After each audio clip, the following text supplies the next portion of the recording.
Hello students, welcome to my channel.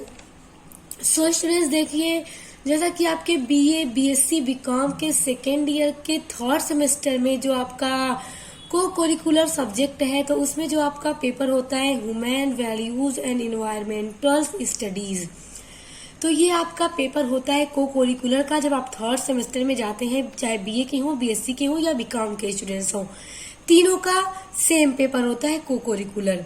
तो जिस तरह से मैंने आपके फर्स्ट सेमेस्टर में फूड न्यूट्रिशन एंड हाइजीन का मॉडल पेपर अपलोड किया, आपके सेकेंड सेमेस्टर में आपके फर्स्ट एड एंड हेल्थ का अपलोड किया, तो आज की वीडियो में मैं आपके थर्ड सेमेस्टर में आपके को करिकुलर पेपर जो होगा human values and environmental studies, तो उसका मॉडल पेपर लेकर आई हूँ। और ये जो मॉडल पेपर है वो 2022-23 की एग्जाम का है। और ये मॉडल पेपर में जो क्वेश्चंस मैं आपको बताने वाली हूँ बहुत इंपॉर्टेंट क्वेश्चंस हैं और आपके एग्जाम में ये क्वेश्चंस हेल्प भी करेंगे। चलिए स्टार्ट करते हैं। तो देखिए स्टूडेंट्स, जो आपका पेपर है वो इधर देखिए इंग्लिश में दिया गया है एक क्वेश्चन, और वही क्वेश्चंस यहाँ हिंदी में दिए गए हैं। तो दोनों स्टूडेंट्स के लिए है। वैसे तो टिक आपको OMR शीट पर ही लगानी होती है, जो ऑप्शन आपका करेक्ट होता है, बस ये क्वेश्चंस पढ़ने के लिए होते हैं, पढ़ के आपको टिक लगाना होता है। अब देखिए आपका पहला क्वेश्चन है, आपका मूल्य आपके डैश को आकार देता है और बदले में आपके जीवन को आकार देता है, तो क्या चीज देता है? ऑप्शन देखिए, फैसला, भाषण, वृद्धि या परिणाम। तो देखिए ऑप्शन नंबर 1 है फैसला। ये जो होता है ना, आपके मूल्य और आपके फैसले को भी आकार देता है और बदले में आपके जीवन को भी आकार देता है। जब आप अच्छा फैसला लेंगे तो आपकी लाइफ भी अच्छी होगी। अगर इंसान गलत फैसला लेगा तो वो गलत रास्ते पर जाएगा और वो कभी लाइफ में सक्सेस नहीं हो पाएगा। इसलिए ऑप्शन नंबर 1 करेक्ट है। अब देखिए दूसरा है आपका क्वेश्चन, इनमें से किस विचार को स्वामी विवेकानंद ने अपने पूरे जीवन में उजागर किया? ऑप्शन देखिए, अपने पर विश्वास रखो, कभी भी गोपनीयता का जीवन नहीं जीना चाहिए, ईमानदारी का जीवन जीना चाहिए, चौथा है उपरोक्त सभी। तो देखिए स्वामी विवेकानंद ने अपने पूरे जीवन में ये तीनों चीजों का उजागर किया है कि अपने पर विश्वास रखना चाहिए, गोपनीयता का जीवन नहीं जीना चाहिए और ईमानदारी के साथ हमें अपने जीवन को जीना चाहिए। तो ये तीनों चीजें आपकी करेक्ट है। तो ऑप्शन नंबर 4 उपरोक्त सभी आपका करेक्ट आंसर है। देखिए आपका अगला क्वेश्चन है, डैश मानव व्यवहार के अच्छे और बुरे पहलुओं से संबंधित होता है, तो क्या संबंधित होता है? धर्म होता है, मूल्य होता है, नैतिकता होती है या भावनाएं होती है? तो देखिए जो आपका ऑप्शन नंबर 3 है नैतिकता, वो मानव व्यवहार के अच्छे और बुरे पहलुओं से संबंधित होता है, तो नैतिकता आपका करेक्ट आंसर है। अगला है, किसके बीच हमें सद्भाव बनाए रखना चाहिए? देखिए ऑप्शन, शरीर और जीवन के बीच, स्वयं और समाज के बीच, जीवन और पर्यावरण के बीच, उपरोक्त सभी। तो देखिए हमें अपने जीवन और शरीर दोनों के बीच में भी सद्भाव बनाए रखना चाहिए और हमें अपने आप में और हमें अपने समाज के बीच भी सद्भाव को बनाए रखना चाहिए, और उसी के साथ साथ अपने जीवन और पर्यावरण के बीच भी सद्भाव बनाए रखना चाहिए। तो ये तीनों चीजें ही करेक्ट है। तो ऑप्शन नंबर 4 उपरोक्त सभी हमारा हो जाएगा करेक्ट आंसर। देखिए 5वां है क्वेश्चन आपका, यह अधिकारों के संरक्षण और गलत की सजा में निष्पक्षता से संबंधित है, तो क्या संबंधित है? न्याय संबंधित है। तो ऑप्शन नंबर 3 करेक्ट है। और स्टूडेंट्स देखिए, ये मत सोचिएगा कि ये पेपर हो चुका है तो अब ये क्वेश्चंस तो पेपर में कभी आ ही नहीं सकते, तो ऐसा नहीं है। इसमें से बहुत सारे क्वेश्चंस आपके एग्जाम में आपको देखने के लिए मिलेंगे, और साथ ही साथ ये बेसिक से क्वेश्चंस हैं, आपको इनकी नॉलेज होनी चाहिए, क्योंकि बहुत सारे कॉम्पिटिटिव एग्जाम में भी ये क्वेश्चंस आ जाते हैं। तो इसीलिए क्वेश्चन तो तभी सभी मतलब की साइड के लिए होता है, बीए, बीएससी, बीकॉम, इसीलिए सभी के लिए होता है, क्योंकि ये सारी चीजें बहुत इंपॉर्टेंट है। देखिए अगला है, यह आवश्यक भौतिक सुविधाओं का अधिक होने की भावना है, तो क्या? देखिए आपका खुशी, समृद्धि, निष्ठा या ईमानदारी। तो देखिए जो आपका ऑप्शन नंबर 2 है समृद्धि, ये आपका करेक्ट आंसर है। अगला है, भ्रष्टाचार क्या है? भ्रष्टाचार क्या है स्टूडेंट्स? तो देखिए अपने शक्ति और अधिकार का दुरुपयोग है भ्रष्टाचार, तो ऑप्शन नंबर 3 करेक्ट है। याद रखिए, बहुत इंपॉर्टेंट क्वेश्चन है। अगला है, निम्न में से कौन एक सामाजिक कार्यकर्ता के रूप में जाने जाते हैं? तो अरविंद केजरीवाल, कुमार विश्वास, अन्ना हजारे या कुमार सानू। तो आपका ऑप्शन नंबर 3 अन्ना हजारे, ये आपका करेक्ट आंसर है। ये एक सामाजिक कार्यकर्ता के रूप में जाने जाते हैं। इंपॉर्टेंट क्वेश्चन है, याद रखिएगा। आपका अगला है, प्रश्न नंबर 9 है, किन्होंने भारतीय संस्कृति और पाश्चात्य संस्कृति के बीच सेतु का निर्माण किया? तो किसने किया? स्वामी विवेकानंद ने सेतु का निर्माण किया था। तो option number 1 Swami Vivekananda correct है। अगला है, नेपोटिज्म क्या है? तो देखिए, नेपोटिज्म क्या होता है? ऑप्शन देखिए, कार्यकर्ताओं का मनोबल गिराना, महिला कर्मी का उत्पीड़न, निर्णय लेने में निरकुरश होना, दोस्तों या रिश्तेदारों को काम पर रखना और पश्चाताप दिखाना। तो देखिए, नेपोटिज्म जो होता है वो होता है कि दोस्तों या रिश्तेदारों को काम पर रखना और पश्चाताप दिखाना। तो ये आपका ऑप्शन नंबर 4 करेक्ट है, ये नेपोटिज्म होता है। आपका 11वां है, व्यवसाय का सामाजिक उत्तरदायित्व किस पर आधारित होता है? तो देखिए, लाभ उद्देश्य पर, सेवा उद्देश्य पर, ट्रस्टीशिप सिद्धांत पर, फिर अगला है दोनों, 2 और 3। तो देखिए, इसमें क्या है कि व्यवसाय का जो सामाजिक उत्तरदायित्व होता है वो सेवा के उद्देश्य पर और ट्रस्टीशिप सिद्धांत पर होता है। तो ऑप्शन नंबर 2 और 3 दोनों करेक्ट है, तो इसलिए 4 पर आप निशान लगाइएगा। स्टूडेंट्स देखिए, ये मिस्टेक एग्जाम में कभी मत कीजिएगा कि यहाँ पे ऑप्शन दे दिया कि दोनों, 2 और 3 दोनों, ये दोनों आपका करेक्ट है। तो ये नहीं कि OMR शीट पे ऑप्शन नंबर मतलब क्वेश्चन नंबर 11 के अंदर आप दूसरे और तीसरे नंबर दोनों पे आप मतलब टिक लगा दें, गोल गोल बना दें, तो ऐसा मत कीजिएगा। ऑप्शन नंबर 4 जो आपका होगा उसी पे आप उसी को सर्कल कलर कीजिएगा। तो ये गलती मत कीजिएगा कि एक क्वेश्चन में 2-2 टिक लगा दें, इस तरह से आपका पूरा नंबर कट जाएगा। प्रश्न 12 है, विधायी कारपोरेट सामाजिक उत्तरदायित्व वाला विश्व का एकमात्र देश है? तो भारत आपका करेक्ट आंसर है, ऑप्शन नंबर 3 भारत। फिर देखिए, अगला है, CSR से क्या तात्पर्य है? देखिए, CSR से तात्पर्य का मतलब कि CSR का फुल फॉर्म क्या है? तो corporate social responsibility, company social responsibility, corporate society responsibility या कंपनी सोसाइटी रिस्पॉन्सिबिलिटी। तो देखिए, C यानी कॉर्पोरेट, S सोशल, R का रिस्पॉन्सिबिलिटी। तो option number 1 corporate social responsibility का मतलब CSR। तो ऑप्शन नंबर 1 करेक्ट है। अगला देखिए, कॉर्पोरेट सामाजिक उत्तरदायित्व शब्द निम्नलिखित में से किससे संबंधित है? तो अब देखिए, ये जो शब्द है कॉर्पोरेट सामाजिक उत्तरदायित्व वो किससे संबंधित है? नैतिक आचरण से, पर्यावरणीय सभ्यता अभ्यास से, सामुदायिक निवेश से या उपरोक्त सभी से। तो देखिए, जब उपरोक्त सभी ऑप्शन में दे स्टूडेंट्स, तो थोड़ा पेपर में आप ध्यान से पढ़िएगा, ऑप्शन गलती मत कीजिएगा फटफट लगाने की, अच्छे से पढ़िएगा, देखिएगा कहा क्या जा रहा है क्वेश्चन के अंदर। तो देखिए, इसमें तो ये तीनों ही करेक्ट है, तो ऑप्शन नंबर 4 आपका करेक्ट हो जाएगा, उपरोक्त सभी। अब देखिए, घूसखोरी क्या है? देखिए, घूसखोरी क्या होती है कि देखिए, पश्चाताप के बदले किसी को धन देना, ये क्या होता है? घूसखोरी होती है। तो ऑप्शन नंबर 4 आपका करेक्ट है। अब देखिए, घूसखोरी या जो रिश्वत होती है आप सभी जानते हैं, तो वो जो अधिनियम बनाया गया, कब बनाया गया? रिश्वत का अधिनियम कब बनाया गया? तो देखिए स्टूडेंट, जो अधिनियम है ऑप्शन देखिए 2009 में, 10 में, 11 में या 12 में। तो जो रिश्वत अधिनियम है वो बनाया गया था 8 अप्रैल 2010 को।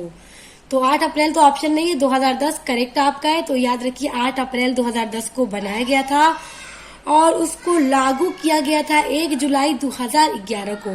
तो याद रखिएगा, रिश्वत अधिनियम 8 अप्रैल 2010 में बनाया गया था और 1 जुलाई 2011 में रिश्वत अधिनियम को लागू किया गया था। देखिए, अगला है, अजीम प्रेमजी किस कंपनी से संबंधित है? तो देखिए, अजीम प्रेमजी जो कंपनी से संबंधित है वो है विप्रो कंपनी। तो विप्रो से संबंधित है, ऑप्शन नंबर 3 करेक्ट है।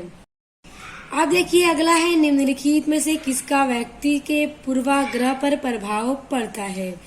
देखिए किसका व्यक्ति के पूर्वाग्रह पर प्रभाव पड़ता है, माता पिता का, मित्र का, मीडिया का या उपरोक्त सभी का। तो देखिए व्यक्ति पर ना सभी का प्रभाव पड़ता है, माता पिता का भी, मित्र का भी, मीडिया का भी। तो उपरोक्त सभी आपका करेक्ट आंसर है, ऑप्शन नंबर 4। हर एक क्वेश्चन बहुत ज्यादा इंपॉर्टेंट है, बहुत ध्यान से देखिए और एग्जाम में ये आपसे पूछा भी जाएगा और ये कॉम्पिटिटिव एग्जाम के पॉइंट ऑफ व्यू से भी इम्पोर्टेंट है और आपको ये बेसिक से क्वेश्चन हर हाल में पता होने चाहिए। देखिए अगला है, प्रश्न नंबर 19 है, निम्न में से कौन से पाप महात्मा गांधी द्वारा दिए गए हैं। तो देखिए कौन से पाप महात्मा गांधी द्वारा दिए गए हैं, नैतिकता के बिना वाणिज्य, मानवता के बिना विज्ञान, चरित्र विहीन ज्ञान या उपरोक्त सभी। तो उपरोक्त सभी, ऑप्शन नंबर 4 करेक्ट है। देखिए अब अगला है, एपीजे अब्दुल कलाम ने मूल्य आधारित शिक्षा के बारे में क्या कहा है। तो ऑप्शन देखिए, माता पिता और शिक्षकों को बच्चों में नैतिक नेतृत्व विकसित करना चाहिए, ये तो करेक्ट हो गया। देखिए अगला है, बाल मन के हृदय में धार्मिकता का विकास करना चाहिए, बच्चों के दिल में दिमाग में धार्मिकता का भी विकास करना चाहिए, मानव चेतना और विशिष्टता और सार्वभौमिकता पर ध्यान भी देना चाहिए। तो डॉक्टर आप एपीजे अब्दुल कलाम ने मूल्य आधारित शिक्षा के बारे में ये तीनों चीजें कही हैं। तो ऑप्शन नंबर 4 उपरोक्त सभी, यानी ये तीनों आपका करेक्ट है, तो उपरोक्त सभी पर आप टिक लगा दीजिएगा।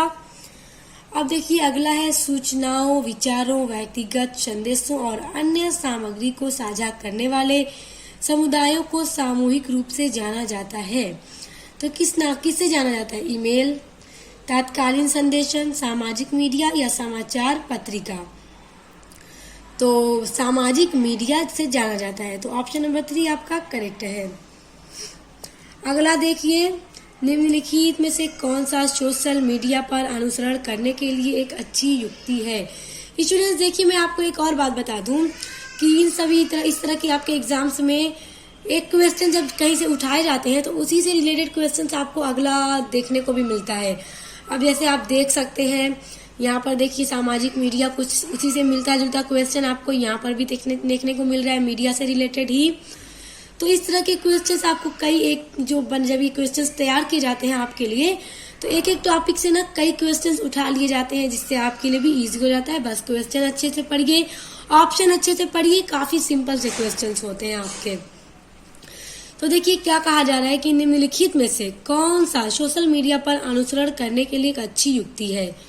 तो ऑप्शन देखिए, केवल वही लोग फॉलो करें जिन्हें आप जानते हैं। दूसरा, एक मजबूत पासवर्ड का प्रयोग करें। गोपनीयता सेटिंग्स से अवगत रहें। उपरोक्त सभी। तो देखिए आपका ऑप्शन नंबर 4 जो है वो करेक्ट है, उपरोक्त सभी, यानी ये तीनों चीजें हमें फॉलो करनी चाहिए, इन तीनों चीजों पे हमें ध्यान देना चाहिए। देखिए अगला है, अवांछित इलेक्ट्रॉनिक संदेशों को विशेष रूप से विज्ञापन को किस रूप में जाना जाता है। तो स्पैम रूप में जाना जाता है। अगला देखिए, एंटीवायरस सॉफ्टवेयर क्या है, मोस्ट इम्पॉर्टेंट क्वेश्चन है। देखिए जो एंटीवायरस सॉफ्टवेयर होता है वो सॉफ्टवेयर जो आपके डिवाइस को वायरस और मॉलवेयर से बचाता है, तो उनसे एंटीवायरस सॉफ्टवेयर कहा जाता है। ऑप्शन नंबर 3 आपका करेक्ट है। देखिए अगला है, FSSAI का पूर्ण रूप क्या है। तो इसका पूर्ण रूप जो है ना स्टूडेंट्स, वो है भारतीय खाद्य सुरक्षा और मानक प्राधिकरण। तो याद रख लीजिए, FSSAI का पूरा रूप भारतीय खाद्य सुरक्षा और मानक प्राधिकरण है। ऑप्शन नंबर 1 करेक्ट है। अब देखिए मैंने आपसे कहा था ना कि कुछ प्रश्न आपके मिलते जुलते रहते हैं आसपास के। देखिए ISI का पूर्ण रूप क्या है, इससे पहले भी आपसे पूर्ण रूप पूछा गया प्रश्न में, और यहाँ पर भी पूर्ण रूप यानी पूरा रूप फुल फॉर्म पूछा जा रहा है। तो देखिए जो ISI का पूरा रूप है वो भारतीय मानक संसाधन है। ऑप्शन नंबर 2 आपका करेक्ट है। उसके बाद देखिए अगला है, ऑर्गेनिक और नॉन ऑर्गेनिक फूड में मुख्य अंतर क्या है। तो देखिए ऑर्गेनिक और नॉन ऑर्गेनिक जो फूड होता है उसमें क्या अंतर होता है कि कीटनाशकों का उपयोग। तो ऑप्शन नंबर 1 करेक्ट है। अब देखिए निम्न में से कौन जो आमतौर पर अधिक महंगा होता है। तो पालतू भोजन या फिर organic food, non organic food, उपरोक्त में से कोई नहीं। देखिए इससे पहले यहाँ पर ऑर्गेनिक फूड आया था आपके क्वेश्चन में, अब यहाँ पर ऑप्शन में दिया जा रहा है। तो जो सबसे महंगा होता है वो होता है आपका ऑर्गेनिक फूड। तो ये याद रखिए, बहुत इंपॉर्टेंट क्वेश्चन है। अगला है, महात्मा गांधी ने भागवत गीता को कहा था। तो महात्मा गांधी ने भागवत गीता को क्या कहा था? देखिए, सार्वभौमिक माँ कहा था। तो याद रखिए, महात्मा गांधी ने भागवत गीता को सार्वभौमिक माँ कहा था। देखिए अगला है, इनमें से कौन सा नैतिक संहिता के अंतर्गत नहीं आता? तो जो नहीं आता नैतिक संहिता के अंतर्गत वो आपका है जीवन शैली। ऑप्शन नंबर 3 जीवन शैली आपका करेक्ट है। आप देखिए, देशों के बीच तेजी से एकीकरण या अंतर संबंध कहलाता है। तो देशों के बीच जो तेजी से एकीकरण या अंतर संबंध है वो क्या कहलाता है? तो वो कहलाता है भूमंडलीकरण या वैश्वीकरण, ग्लोबलाइजेशन। जैसा स्टूडेंट्स, मैंने एक वीडियो एक एस्से बना रखा है ग्लोबलाइजेशन पे, इंग्लिश में एस्से है, आप लोग देखिएगा, मेरे चैनल पर देखिएगा। देखिए ग्लोबलाइजेशन का क्या मतलब होता है, जो दूसरे देशों से हम एकदम टच हो जाते हैं, वहाँ पे बिजनेस कर सकते हैं, वहाँ से परचेज कर सकते हैं, वहाँ पे सेल कर सकते हैं, बैठे बातें, हर चीज जो अब बहुत इजी हो गया है, पहले ऐसा नहीं था। तो वही ग्लोबलाइजेशन होता है, वैश्वीकरण होता है। देखिए अगला है, निजीकरण किसके द्वारा प्राप्त किया जा सकता है? तो निजीकरण प्राप्त किया जाता है, देखिए पट्टा के द्वारा, फ्रेंचाइजिंग के द्वारा, अनुबंधों के द्वारा, उपरोक्त सभी। तो उपरोक्त सभी, ऑप्शन नंबर 4 करेक्ट है। अब देखिए, एफडीआई का आशय है, यानी एफडीआई का क्या आशय है, क्या फुल फॉर्म है? तो एफडीआई का जो फुल फॉर्म है वो है प्रत्यक्ष विदेशी निवेश। इंग्लिश में भी इधर आप लोग देखते चलिए। तो ऑप्शन नंबर 1 आपका करेक्ट है। फिर देखिए, विनिवेश का अर्थ सार्वजनिक निवेश को डैश बेचना है। तो ऑप्शन नंबर 1 देखिए, निजी उद्यम को बेचना है। ऑप्शन नंबर 1 करेक्ट है। सभी क्वेश्चंस महत्वपूर्ण हैं, आप देखते चलिए, दिमाग में फिक्स करते चलिए इनके आंसर्स को। अगला देखिए, डैश आमतौर पर सामाजिक और आर्थिक नीतियों के क्षेत्र में सरकारी प्रतिबंध की छूट को संदर्भित करता है। तो क्या संदर्भित करता है? उदारीकरण संदर्भित करता है। तो ऑप्शन नंबर 4 आपका करेक्ट है। आप देखिए, जो वैश्वीकरण या भूमंडलीकरण शब्द का वर्णन करने के लिए निम्नलिखित में से कौन सा सबसे अच्छा है? तो ऑप्शन अपना देख लीजिए, राष्ट्रीय सीमाओं के पार वस्तुओं, सेवाओं, लोगों, पूंजी और सूचनाओं का आदान प्रदान, राष्ट्रीय सीमा के पार पर माल का आदान प्रदान, राष्ट्रीय सीमा के पार वस्तुओं और सेवाओं का आदान प्रदान, उपरोक्त में से कोई नहीं। तो देखिए, जो ग्लोबलाइजेशन होता है वो मैंने अभी आपको बताया कि आप अपनी कंट्री से दूसरी कंट्री की सीमाओं को पार करके उनकी कंट्री में वस्तुओं को बेच सकते हैं, सेवाओं को बेच सकते हैं, खरीद भी सकते हैं, पूंजी का और सूचनाओं का आदान प्रदान आप कर सकते हैं। तो ऑप्शन नंबर 1 आपका करेक्ट हो गया। यही आपका मेन समझ लीजिए ग्लोबलाइजेशन होता है। अब देखिए, चयन करने की प्रक्रिया कहलाती है। तो जब भी आप कोई चयन करेंगी, किसी चीज को आप चूज करेंगी, तो वो एक आपका डिसीजन होगा, निर्णय लेना होगा। देखिए, डिसीजन मेकिंग, तो निर्णय लेना आपके चयन करने की जो प्रोसेस होता है उससे निर्णय लेना कहा जाता है। तो ऑप्शन नंबर 2 आपका करेक्ट है। अब देखिए, डैश कृषि उत्पादों के लिए प्रमाणन चिन्ह है। तो जो प्रमाणन चिन्ह है वो आपका है एग मार्क। कृषि में एग मार्क का यूज किया जाता है, आप लोगों ने देखा भी होगा, आपके घर अगर कुछ आता भी होगा तो उस पे बना रहता है डब्बे पे एग मार्क। तो ऑप्शन नंबर 3 एग मार्क है। अगला देखिए, सीएनजी को पेट्रोल की तुलना में क्यों प्राथमिकता दी जाती है? तो पेट्रोल की तुलना में सीएनजी को प्राथमिकता क्यों दी जाती है? क्योंकि यह सबसे कुशलता से जलता है। तो ऑप्शन नंबर 1 करेक्ट है। हाँ देखिए, वायु प्रदूषण का पौधों पर क्या प्रभाव पड़ता है? तो वायु प्रदूषण का जो पौधों पे प्रभाव पड़ता है स्टूडेंट्स, तो आप लोग देखिए, फेफड़ों में संक्रमण, आंखों में जलन, फसलों की वृद्धि और उपज को कम करना या कान बहरा करना।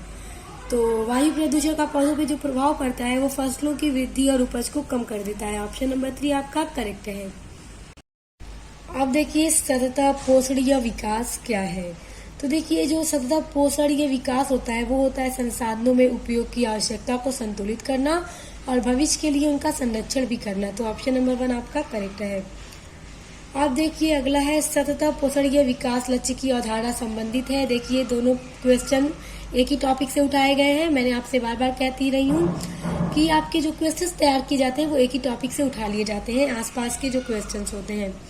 तो देखिए सतत पोषणीय विकास लक्ष्य की अवधारणा संबंधित होती है, तो किससे संबंधित होती है? देखिए संसाधनों के संरक्षण से संबंधित होती है। ऑप्शन नंबर 1, ऑप्शन नंबर 3 आपका करेक्ट है। देखिए अगला है निम्नलिखित में से कौन सा सतत विकास के 3 स्तंभों में से नहीं है? तो देखिए जो नहीं है वो है राजनीति, तो ऑप्शन नंबर 3 आपका करेक्ट है। उसके बाद देखिए अगला है निम्नलिखित में से कौन सा अति जनसंख्या का परिणाम है? तो भूमि एवं अन्य नवीकरणीय संसाधनों पर दबाव, ऑप्शन नंबर 2 आपका करेक्ट है। और देखिए अगला है निम्नलिखित में से कौन अधिक जनसंख्या का एक समाधान हो सकता है? तो अधिक जनसंख्या का एक समाधान क्या हो सकता है? परिवार नियोजन की उपेक्षा, यौन शिक्षा का ज्ञान, अधिक बच्चे होने पर परिवार को अधिक सुविधाएं प्रदान करना, या अनुचित चिकित्सा सुविधा।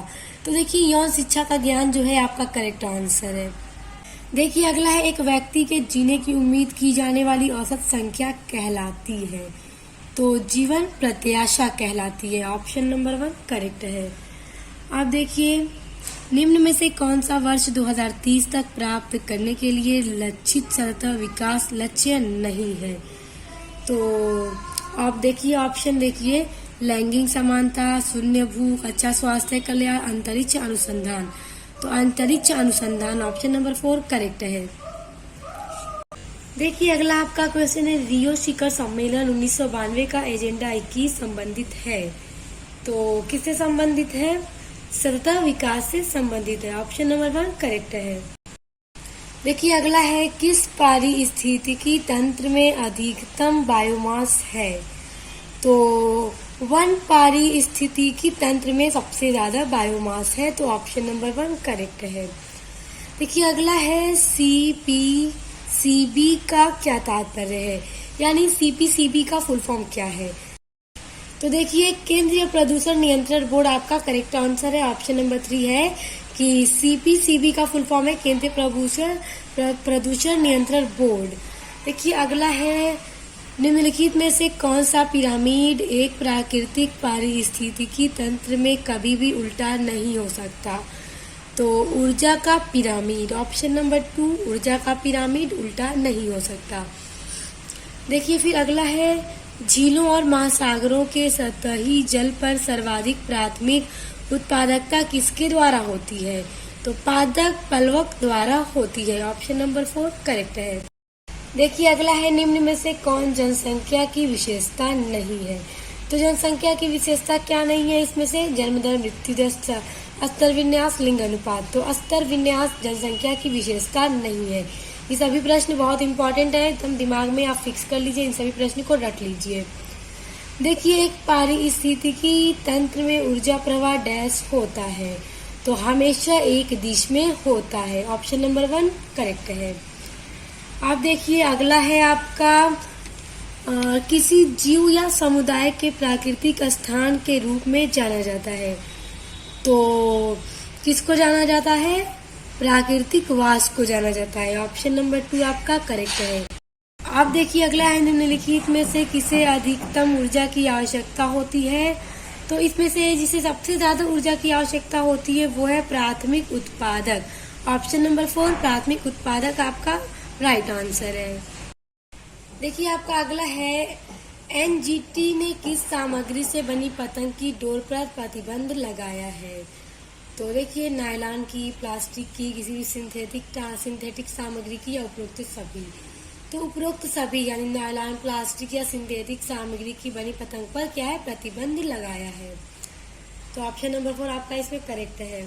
देखिए उसके बाद अगला है कि एनजीटी ने किस नदी के बाढ़ क्षेत्र में खुले में शौच और कचरे की डंपिंग पर प्रतिबंध लगा दिया है? तो देखिए किस नदी के ऊपर की बात हो रही है? तो यमुना नदी की बात हो रही है। ऑप्शन नंबर 1 यमुना नदी के क्षेत्र में। देखिए फिर अगला क्वेश्चन भी आपका क्या है, एनजीटी ने वायु प्रदूषण के गंभीर स्तर पर पहुंचने पर कौन से उपाय करने में संकेत दी है। देखिए यहाँ पर भी आपने देखा तीनों क्वेश्चन में एनजीटी से ही रिलेटेड क्वेश्चन आए हैं। तो देखिए क्या कहा जा रहा है, एनजीटी ने वायु प्रदूषण के गंभीर स्तर पर पहुंचने पर कौन से उपाय करने के संकेत दिए हैं।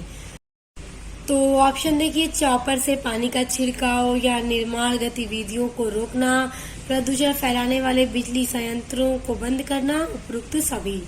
तो ऑप्शन नंबर 4 उपरोक्त सभी आपके करेक्ट आंसर है। देखिए अगला है, निम्नलिखित में से कौन सा पौधा ओजोन प्रदूषण के संकेतन के रूप में सहायता करता है। तो टमाटर, तंबाकू, तरबूज, उपरोक्त सभी। तो ये सभी सहायता करते हैं।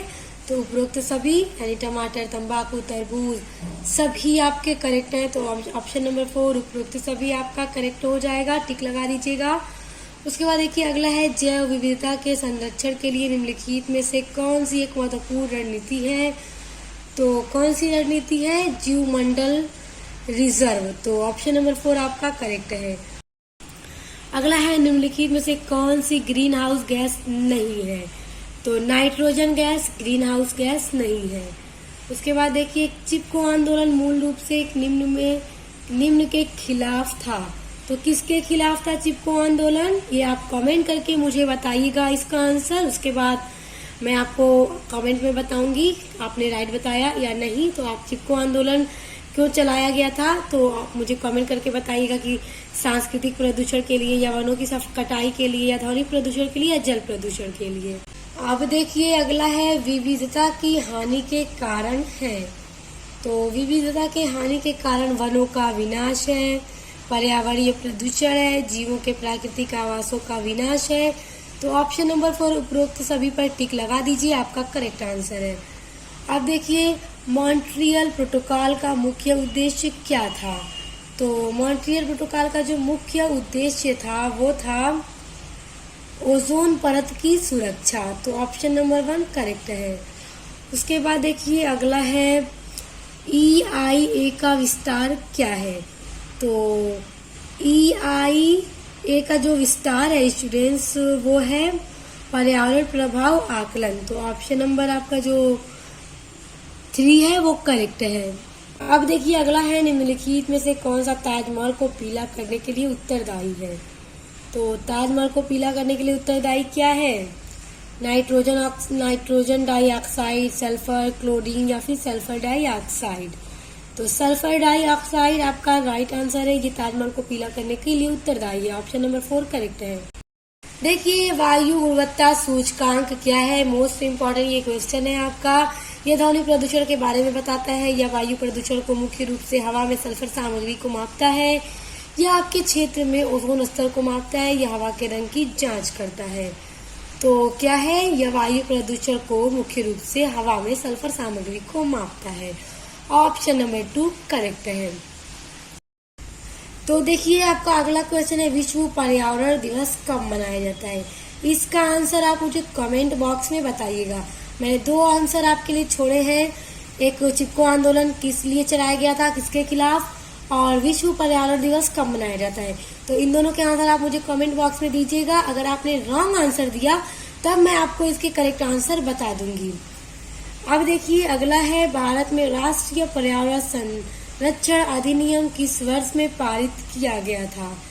तो ये जो पारित किया गया था 1986 में पारित किया गया था। ऑप्शन नंबर 2 1986 आपका करेक्ट है। अगला है, निम्नलिखित में से कौन सी ग्रीन हाउस गैस नहीं होती है। तो कौन सी नहीं होती है, ईथेन। देखिए ईथेन जो है वो ग्रीन हाउस गैस नहीं होती है। ऑप्शन नंबर 4 आपका करेक्ट है। देखिए क्योटो प्रोटोकॉल संबंधित है। तो क्योटो प्रोटोकॉल जलवायु परिवर्तन से संबंधित है। उसके बाद देखिए अगला है, किसने पतंग उड़ाने में इस्तेमाल होने वाले मांझे पर प्रतिबंध लगा दिया। देखिए जो मांझा होता है नेचुरल बड़ा ही खतरनाक होता है। समटाइम्स तो इससे हाथ कट भी जाते हैं, पैर भी कट जाया करते हैं अगर कोई ध्यान न दे, गिरा हुआ हो तो बहुत तेज होता है। तो देखिए किसने पतंग उड़ाने वाला जो मांझा था उस पर प्रतिबंध किसने लगा दिया। तो किसने लगा दिया, एनजीटी ने लगा दिया। ऑप्शन नंबर 2 आपका जो है एनजीटी, ये आपका करेक्ट है। उसके बाद देखिए अगला है राष्ट्रीय हरित न्यायाधिकरण अधिनियम 2010 कब अस्तित्व में आया। तो कब आया अस्तित्व में, देखिए 18 अक्टूबर 2010 को अस्तित्व में आया था। ये डेट बड़ी इंपॉर्टेंट है, ये क्वेश्चन आप लोग एकदम रट लीजिए, बहुत इंपॉर्टेंट क्वेश्चन है। देखिए आपका लास्ट है इस पेपर मॉडल पेपर का क्वेश्चन, CITES एक अंतरराष्ट्रीय संधि है। तो कैसी संधि है, देखिए वायु प्रदूषण पर, जल प्रदूषण पर, लुप्तप्राय पौधों और जानवरों को संरक्षण पर, या उपरोक्त में से कोई नहीं। तो लुप्तप्राय पौधों और जानवरों को संरक्षण पर, ये आपका करेक्ट आंसर है। सो स्टूडेंट्स देखिए आज के मॉडल पेपर में 75 क्वेश्चंस हैं और आपके पेपर में भी 75 क्वेश्चंस दिए जाएंगे। तो इसमें से बहुत सारे क्वेश्चंस आपको अपने एग्जाम में देखने को मिलेंगे, इससे आपको बहुत हिंट मिल जाएगी अपने एग्जाम के लिए। तो अच्छे से इसको फिर से एक बार देख लीजिए कौन कौन से ऑप्शंस करेक्ट हैं, आप उसको याद कर लीजिए, क्योंकि मैंने सब बता दिया है। बस 2 क्वेश्चंस आपके लिए छोड़े हैं, तो आप उसके आंसर मुझे कमेंट बॉक्स में बताइएगा। अगर आपने राइट आंसर बताया तो बहुत अच्छी बात है, और फिर आपने अगर नहीं बता पाए तो उसका रिप्लाई मैं आपको कमेंट बॉक्स में दे दूंगी। तो अब मिलते हैं नेक्स्ट वीडियो के साथ।